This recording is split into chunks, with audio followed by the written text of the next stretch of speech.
this is hopefully going to be quite a quick one. So I didn't get painting yesterday, surprise, surprise. I just kind of went around it and had to obviously scuff it all up, sand it all just lightly, because you're supposed to do that to make sure that the next coat adheres if you've left it for a while, which I obviously have. And I just spotted a couple of wee bits and pieces that you couldn't see so well before. Obviously, with it being dark blue, it's almost as bad as black in terms of showing everything. If you're painting lots of different colors, you can get away with quite a lot. But if you're painting black, then it really needs to be pretty perfect, and it's probably close to the same for a dark blue. So basically, yeah, there was just a few bits that I thought, okay, I could do a little bit of work on that, and just being a perfectionist basically. But not, I don't really want to use that word because it's not going to be perfect even with the best effort, because obviously I'm painting in the garage and it's the second car I painted. So yeah, I'm happy with it now, and I went and got another litre of base, which I think I said. So I'm just gonna, there's a tiny little bit I'm gonna sand quickly, and then I am gonna go around the car again and degrease it. Then I'm gonna mix up the paint. I'm gonna wet the floor, grab a tack cloth, go over it, and then just spray another full coat of base all over it. And any areas that, you know, I've put a little bit of primer or whatever on, they'll get an extra coat, so there's at least 2 coats on anything that isn't just scuffed up. So that should be fine, and then just roll straight on to doing the clear coat. So it really should be finished painting today. So I hope that that's the case, because it's getting kind of old. Just want to get it done.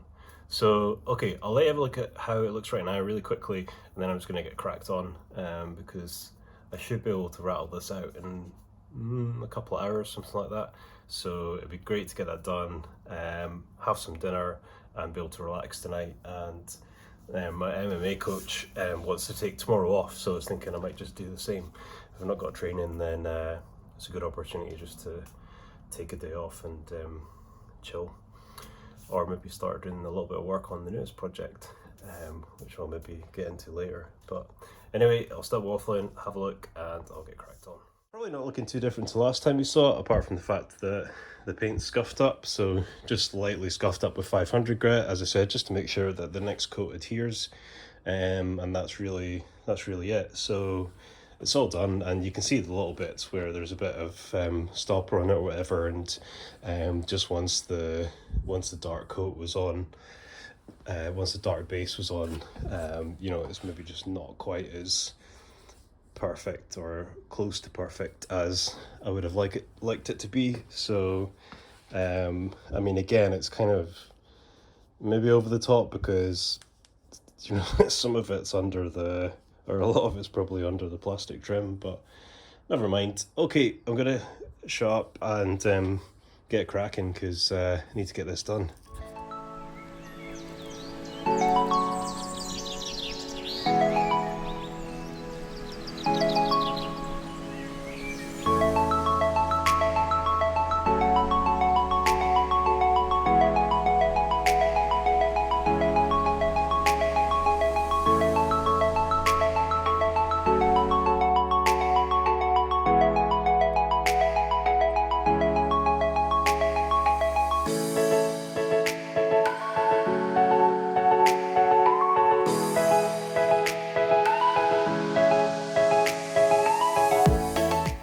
Here we are back in the garage again. Excuse my attire, but it's still pretty darn hot, so it's hot before you even start working.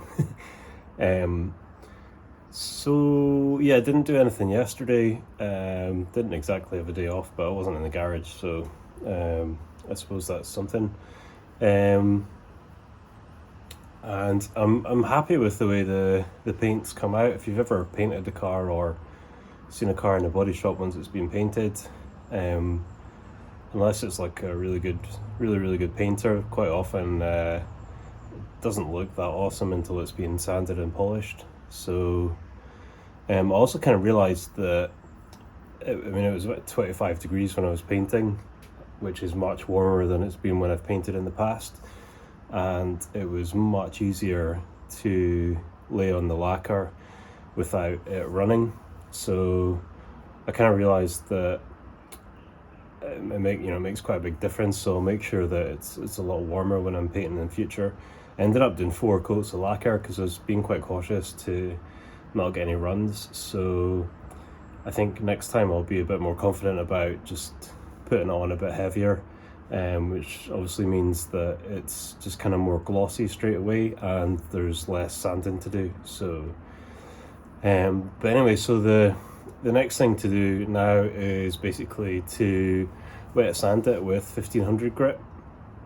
So the whole car, wet sand with 1500 grit just kind of starts to take away any any rubbish in the lacquer, and just kind of to flatten it out, sort of thing. So that's the first point, and then once I've done that, I'll get on to using the DA with 1500 discs and just do that until it's really flat. I'll be able to show you what's flat and what's not flat once I've started doing it, and then basically onto 2000, and then onto 2500 I normally do, and sometimes I go into 3000 as well. So which sounds like hassle, but it's not really, because it's a lot easier to sand it than it is to polish it. So the smoother you get it with sanding, the less work you need to do when you're polishing. So it does kind of make sense.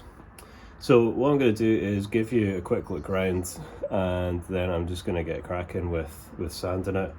I put the wheels in this morning or this afternoon to get powder coated, so I managed to find the lock and wheel nut key and stuck them in, so they're going to be ready by Tuesday, I think. So that basically means that hopefully the car should all be ready about the same time, bearing in mind that I still need to do the headliner and figure out how to replace the panel on the seat that's torn. So still a couple of things to do after I finished the sanding and polishing. So yeah, I think that's it. So I'll get cracked on, and once you've had a quick look around, and hopefully it won't take too long, and hopefully the result's worth all the effort that's gone into it. So again, being pretty lazy right from where I'm sitting, there's a front bumper and the coloured trim that goes on the spoiler. You'll see that some of the paint looks, flatter than others. There's sort of areas where you can see sort of dry spots. There's the back bumper there. But yeah, it's not bad. The good thing about having plenty on there is that there's plenty to sand and polish off to get the finish that we're looking for. So there we go. I'm quite happy with that. And it'll be interesting to show you the difference between what it's like right now and once it's been sanded and polished, because it will be completely different. Okay, I better get cracking.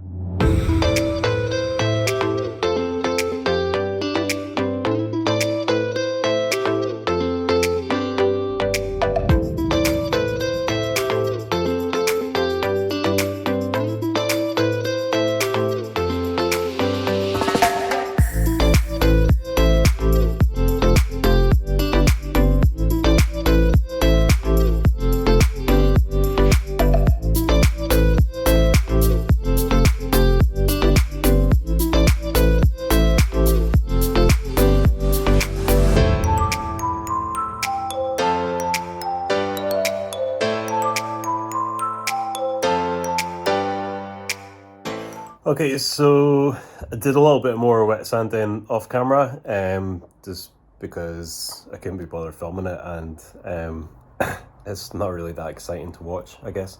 So I have wet sanded all of it now, so I'll let you have a look at it. And what I'm going to get on to do now is to use the DA on it with 1500 discs. So basically just sand over the whole car with 1500, and then onto 2000 and on and on and on. So so that's it. That's what we're going to do right now.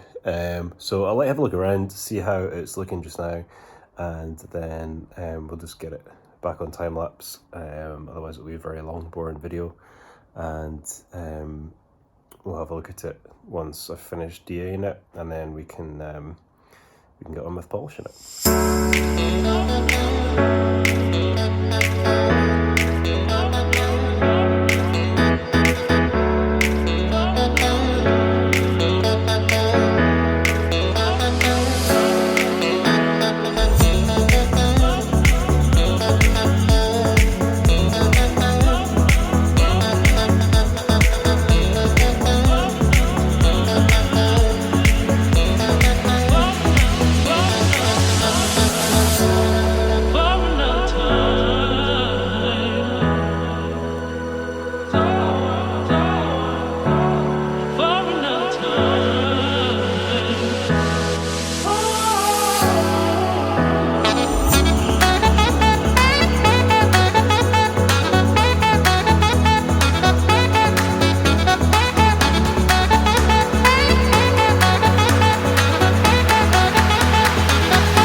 Hi.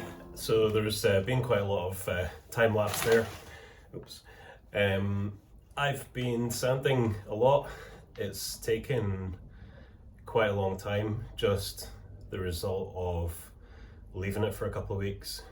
Just really bad timing, catching COVID just after I painted it. But I'm just gonna have to keep going. I've run out of 1500 grit discs, so I decided that what I'm gonna do is just start polishing the bits that I finished sanding. So I've sanded it with 1500, 2000, 2500 and then 3000. Not everyone bothers doing that, and some people go even further than that. I think it's worth doing because it takes a lot less time to sand a panel than it does to polish it. At least, you know, if you're using the, you know, the kind of milder grits. It takes a little bit longer with the harsher grits, and when you're first kind of, you know, giving it the first sand. But after that, I mean, breezing over it with finer grits doesn't take long at all. So I'll let you have a look and see how it's looking just now, and I'm just going to crack on and polish this side, polish the bonnet and basically this side. I don't know if I'll bother polishing like half the roof because I think that might be a little bit complicated because obviously I've only sanded half of it. So I want to make sure I sand it all to the same degree and polish it all to the same degree. But to be honest, doing half the car and the bonnet, including the tailgate as well, that's sanded, and that'll take plenty of time to get it really nice and shiny. So that'll keep me going, and we'll get some new 1500 grit discs coming tomorrow, so be able to crack on. But I'll let you have a look and see how it's looking just now, and we'll get some polishing done. So there you go, that's it all sanded. It's oh, a wee bit dusty, but yeah, super smooth, which is obviously what you want. That's a bit kind of chalky there because just wiped it down with some panel wipe. So you can actually see on the roof the difference between when it's sanded and not sanded. So obviously the other side has been sanded, wet sanded with 1500, but you can see obviously there's still a lot to do after that. So it seems a bit counterintuitive sanding off the paint that you just put on, or the lacquer, but that's basically what you're looking for, is for it to be nice and flat and smooth. And that means that when you polish it up, you should get a really good result. So there we are. I don't even want to think about how many hours that's taken, but it's a lot. It must be over a week or something I've been on this, but obviously not full days. So anyway, I better stop talking and get polishing. Oh, and when I'm polishing, I'm just gonna basically got some new compound pads here and new buffing pads. So basically the way that I tend to do it is just to put the polish straight onto the panel, and then I put some water, spray some water on the head as well. You particularly need to do it with this new formula of polish, they've changed it. So, and that makes sure it doesn't get too hot and helps to stop you burning through. So what I'll do is I think I'll polish up the bonnet and then come back to you and you can have a look and see how that's looking, and then I'll just crack on around the car. How many coats I'll do will just really depend on how it comes up, because obviously there's just like the first kind of cutting compound that you use, and then you know, like with the sanding paper, you can get lower and lower kind of, not grits, but kind of milder and milder polish, if you like, finer and finer, there you go, that's the term I'm looking for. So it really just depends on how it comes up. If it comes up really good just with one lot, then I'll probably just stop there, because I have to weigh up how much time I'm putting into this car and the fact that there's another 3 waiting. So, all right, I'll stop waffling and get cracking.